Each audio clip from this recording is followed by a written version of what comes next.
Operation सिंदूर सफलता नहीं सिंदूर सूर्य यात्रा भद्रक जिलार दुर्गा बाहिनी हिंदू जागरण विश्व हिंदू परिषद एबीवीपी बजरंग दल बीजेपी महिला सुस्थनीय समिति तृतीय लिंग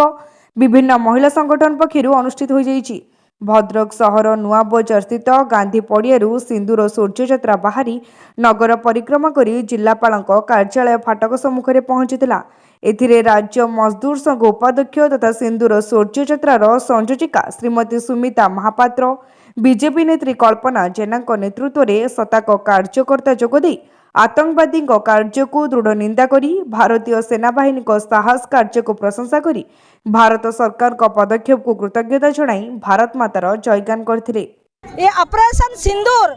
आम पई गर्व भारतीय सेना मानकु मु पूरा आमर महिला मानक तरफ मातृशक्ति तरफ अशेष अशेष धन्यवाद दौची आम केंद्र सरकार को जे सिंदूर जवाब सी बारूद गोली देइचंती आउ से तार नेतृत्व नहीं आमर दुई जन महिला सफिका क्यूरेसी और भूमिका सिंह तेणु पूरा आम नारी समाज तरफ अशेष अशेष धन्यवाद। भारत माँ से निज जीवन को बाजी लगे एत बड़